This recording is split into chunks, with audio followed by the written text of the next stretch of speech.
Tip number 3, don't text her. Use your own voice to introduce yourself to the righteous daughters of God who are all around you. President Ballard. Yep.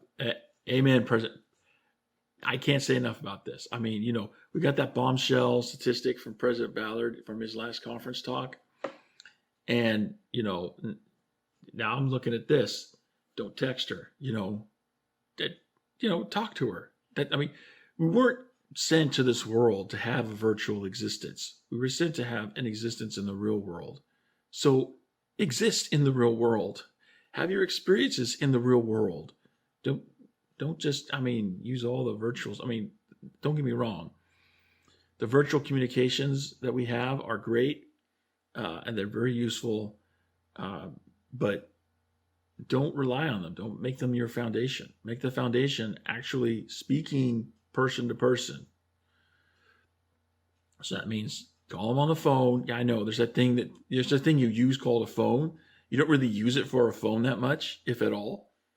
But use the phone, what the phone really was, or talk face to face in real space. One of the two.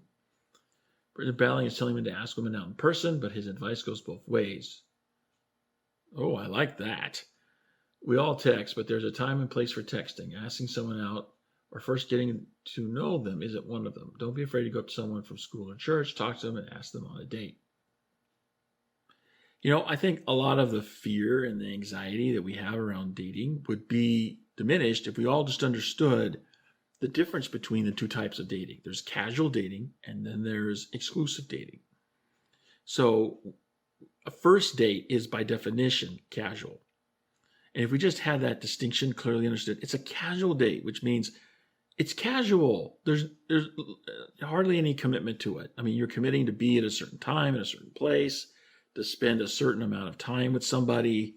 Beyond that, there's no commitment. It's not like you're being asked to marry a person. So quit treating it that way. We all treat it that way. I think men would be more eager to extend invitations, and women would be more eager to accept invitations if, we just all understood that, hey, it's casual. So there really shouldn't be anything for the man to restrict himself or hold himself back from sending the invite.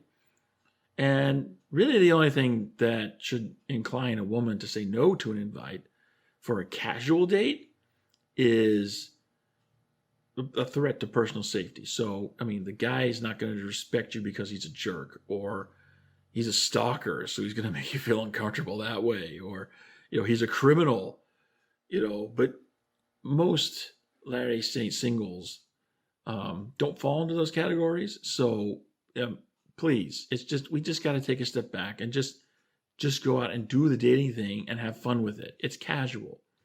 Now, in the process of casual dating, you're going to find someone that you want to know even more, even better, that you're more interested in than other people. And then that's when you start to think about transitioning to the next stage of the journey, which is exclusive dating.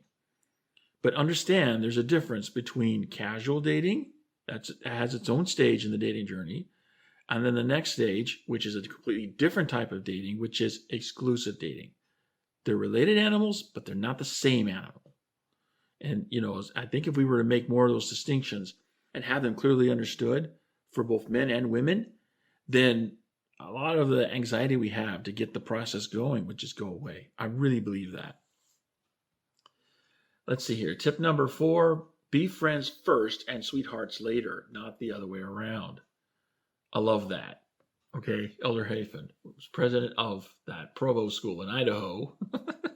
I never say the name of that Provost School. There's a story behind that. Maybe I'll tell it to you sometime. He spoke at a Provost School devotional about the gospel and romantic love. The foundation of every strong dating and marriage relationship is friendship. So become friends first. Otherwise, you may find that you can't be good friends.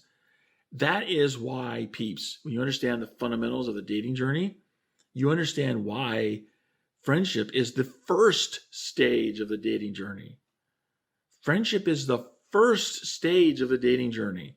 So if you really want to do this journey right, focus first on friendship, and then everything else comes after that. But, if you don't have the foundation of friendship, you're really on shaky ground going into any of the other later stages of the journey. Friendship comes first. And so if we start approaching it with that mentality, align ourselves with that fundamental principle of the dating journey, the journey becomes a lot more enjoyable.